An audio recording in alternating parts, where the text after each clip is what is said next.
Good morning.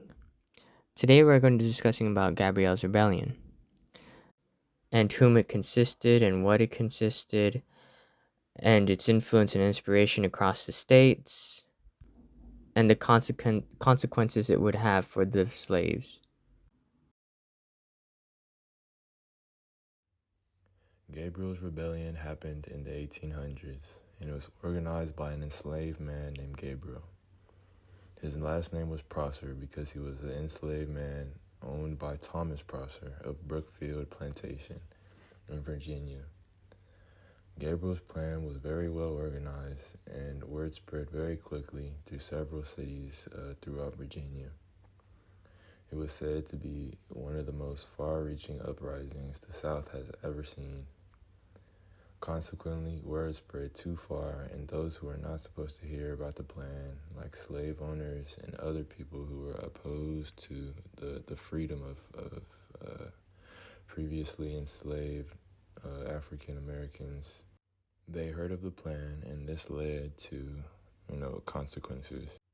One example would be the failure of the rebellion as a whole. Since everybody found out, it was very hard to execute the plan. Legislative figures also started to pass laws that would enforce stricter regulatory action of the movement of the enslaved. This means that slaves were treated 10 times worse than before. Although the rebellion was organized by slaves and meant to be carried out by slaves, slaves were not the only group of people who were affected by the failure of Gabriel's rebellion. Those who were already free or had been previously freed were also treated worse than they had been before, despite not being owned by any slave owners. Although it seems that there had only been negative results of Gabriel's rebellion, a positive did come from the organization of the uprising. The failure of Gabriel's rebellion became a stepping stone towards the abolition of slavery. The idea of abolition spreading. This rebellion was composed of around 75 enslaved people, and the plan included the participation of enslaved people in over 10 counties and 4 other cities. There is no doubt that this conspiracy was heard across the nation and among enslaved people.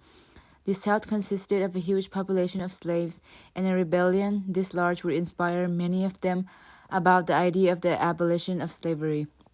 Moreover, many slaveholders and people in the North would be influenced by this event as some of their views changed.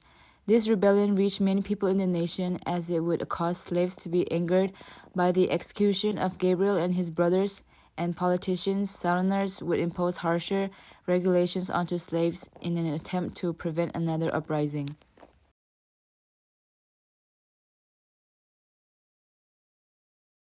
Stricter regulations. After the rebellion was thwarted, legislators of Virginia would create stricter policies and regulations to prevent another attempt at a rebellion. Slaves and people of color would experience many restrictions in their lives. Slaves could no longer travel among their towns or anywhere in the South. Free slaves that had gone to the South could possibly be re-enslaved after a certain period of time, and there were no stricter policies and regulations to prevent another attempt at a rebellion. Slaves and people of color would experience many restrictions in their lives.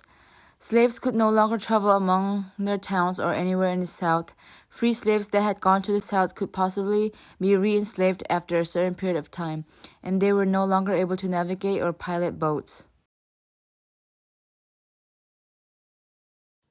Gabriel's rebellion would cause conflicting and confusing views from politicians such as Thomas Jefferson and James Monroe, and they argued about whether they should be lenient or harsh on the slaves who were part of the rebellion.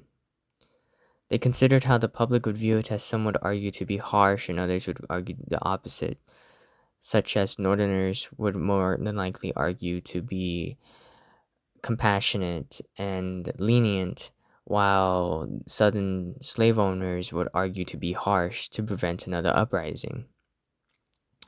Some nations in the world had already abolished slavery, and some were working towards it, which put both politicians in a unique position how they should resolve this issue, as they considered views from outside their nation. and how it would be reflected upon them.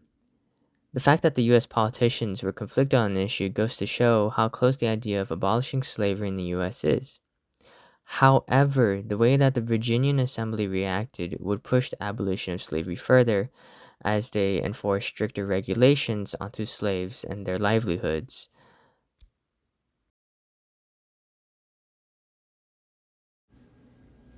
In conclusion, Gabriel Prosser organized a rebellion in 1800 against slave owners in Virginia. This rebellion is known as one of the largest conceived plans in the South, as this rebellion consisted of 75 slaves. The other slaves came from plantations other than the Brookfield plantation, as slaves from 10 counties and 4 different cities participated in the rebellion. Despite the valiant effort of Prosser and the other slaves, slave owners were able to bring the rebellion to a halt. In the end, Prosser and his brothers were executed for their actions. The result of the rebellion made the lives of slaves even harder. Slave owners came together to make sure another rebellion was not conspired. Changes of regulations included allowing Southern slave owners to enslave Northern colored people if they were to travel down south. The changes also included travel regulations, the revoking of their privileges to pilot and navigate boats, and stopped colored people from gathering. This event also caused conflict in the government as well. Politicians argued of whether they should be more lenient or impose stricter policies regarding slaves and colored people. It also caused politicians to consider worldviews from nations that had already abolished slavery. Gabriel's rebellion is recognized as a large stepping stone towards the abolition of slavery in the United States, as word of the rebellion and the following events caused an outrage in slaves throughout the country.